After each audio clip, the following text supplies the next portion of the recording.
झज्जर जिले के गांव खेड़ी खुमार में ग्रामीणों द्वारा सम्मान समारोह का आयोजन किया गया। कार्यक्रम में कांग्रेस पार्टी के राज्यसभा सांसद दीपेंद्र सिंह हुड्डा बतौर मुख्य अतिथि शिरकत करने पहुंचे। वहीं सांसद दीपेंद्र हुड्डा का कार्यक्रम में पहुंचने पर ग्रामीणों व झज्जर से कांग्रेस पार्टी की विधायक गीता बुक्कल द्वारा जोरदार स्वागत किया गया।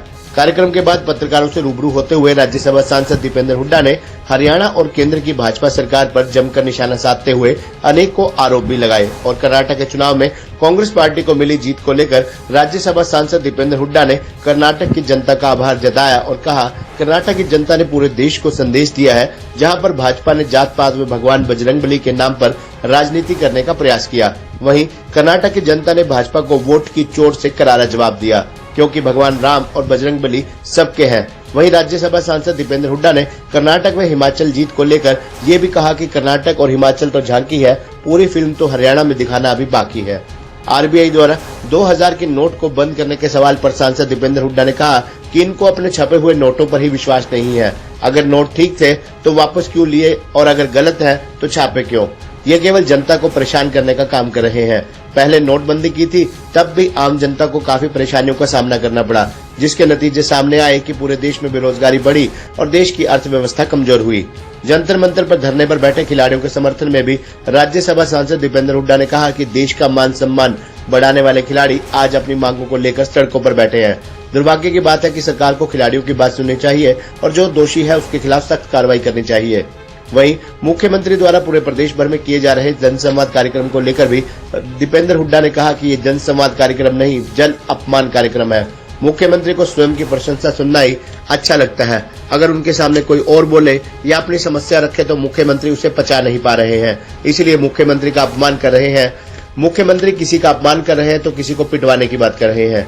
राज्यसभा सांसद दीपेंद्र हुड्डा ने मुख्यमंत्री के ओएसडी पर लगे भ्रष्टाचार के आरोपों पर भी अपनी प्रतिक्रिया देते हुए कहा कि मुख्यमंत्री के साथ रहने वाले उनके ओएसडी भ्रष्टाचार में लिप्त हैं और मुख्यमंत्री कार्यालय तथा भ्रष्टाचार का केंद्र बन गया है। और आज हरियाणा में जेजेपी और भाजपा में प्रदेश को लूटने की होड़ लगी हुई है। वहीं सांसद ने कहा कि हरियाणा में डबल इंजन की सरकार और डबल इंजन की लूट। कि आज खेड़ी खुमार के अंदर लोगों ने जो आशीर्वाद और जो प्यार दिया और जो कार्यक्रम आयोजित किया गया, ये खेड़ी खुमार का जो मैं समझता हूँ कि हमारा पारिवारिक संबंध है और कोई एक दिन का संबंध नहीं है। ये संबंध दशकों से है। देश की आज़ादी के बाद से आज तक जब से हमारे परिवार ने राजनीति करी है, खेड़ी खुमार गाँव का हमेशा पूरा साथ और सहयोग मिला है, आशीर्वाद मिला है और आगे भी मिलेगा। मुझे पूरी उम्मीद है और मैं पूरे गांव का और गांव की छत्तीस बिरादरी का, अपने बड़े बुजुर्गों का बहुत धन्यवाद करता हूँ। कांग्रेस को बड़ी जीत मिली और उसके बाद बीजेपी द्वारा आरबीआई द्वारा 2000 के नोट को बंद किया गया है, कैसे? देखिए, पहली बात तो कर्नाटक की जीत के लिए हम कर्नाटक की जनता का बहुत धन्यवाद करते हैं और कर्नाटक की जनता ने एक संदेश दिया है देश में, क्योंकि कर्नाटक में भाजपा ने काफ़ी हद तक कई इस तरह के मुद्दे उठाने की कोशिश करी, यहाँ तक कि भगवान बजरंगबली का नाम भी वो लोग लेके आए। भगवान बजरंगबली सभी के हैं, भगवान राम सभी के हैं। हमसे बड़ा बजरंगबली राम भक्त कौन है या किसी और से बड़ा कौन है? सभी एक से बढ़कर एक भक्त हैं इस देश के अंदर। लेकिन चुनाव में आप 5 साल काम ना करें और फिर ये में मुद्दा लेके आए, तो इसीलिए कर्नाटक में प्रचंड बहुमत लोगों ने, एक बहुत ही बड़ा बहुमत और भाजपा के लगभग बहुत 100 सीटों के आसपास तो उनकी जमानत भी नहीं बच पाई। ये एक बड़ा, और हिमाचल प्रदेश से लेकर कर्नाटक तक ये एक संदेश देश में गया है और हम तो यही कहना चाहते हैं कि हिमाचल और कर्नाटक तो अभी एक झांकी है, पूरी पिक्चर हरियाणा में दिखाना बाकी है। आरबीआई द्वारा नोट को बंद किया गया, इसको कैसे देखते हैं? नोटबंदी दोबारा से की गई। देखिए, नोटबंदी की एक सवाल उठ रहा है कि खुद ही के छापे नोट पे विश्वास इनका खुद का कैसे उठ गया? क्या कारण था? अगर ये नोट गलत था तो इसी सरकार ने छापा था, तो छापा क्यों? और ठीक था तो हटाया क्यों?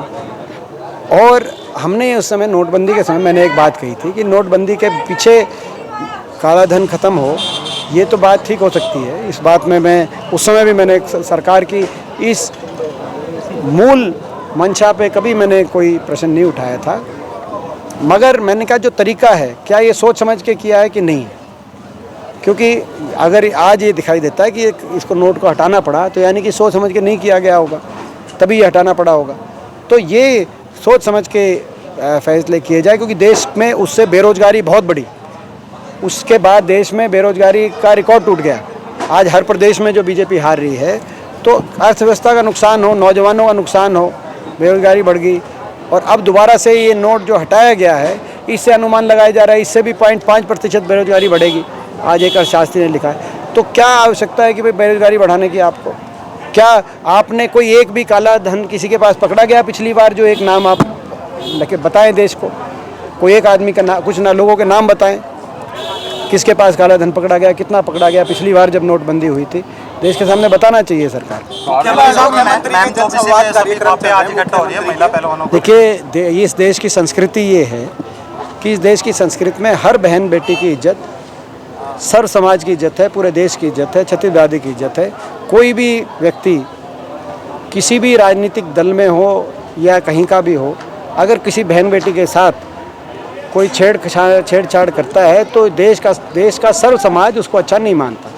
और देश की सरकार का राजधर्म है, कोई भी व्यक्ति अगर जो है इस प्रकार की कोई गलत काम करे किसी महिला के साथ, तो उस व्यक्ति को जो है दंडित किया जाए, उसके खिलाफ कानूनी कार्रवाई की जाए। तो ये जो है ये बेटियों के साथ इतने लंबे समय तक लोग बैठे हैं, ये इनको जो है न्याय मिले, हमारी पूरा मांग, उनकी न्याय मिलने की हम पूरी मांग के लिए हम सरकार को कहना चाहते हैं कि सरकार राजधर्म निभाए। मुख्यमंत्री के हरियाणा के कार्यक्रम चल रहे हैं, जिस तरीके से 2 घटनाएं सामने आई हैं, चाहे महिला सरपंच की बात हो, चाहे जज को लेकर टिप्पणी की बात हो, कैसे देखिए? देखिए, मुख्यमंत्री जी जिस रूप से हर सार्वजनिक मंच से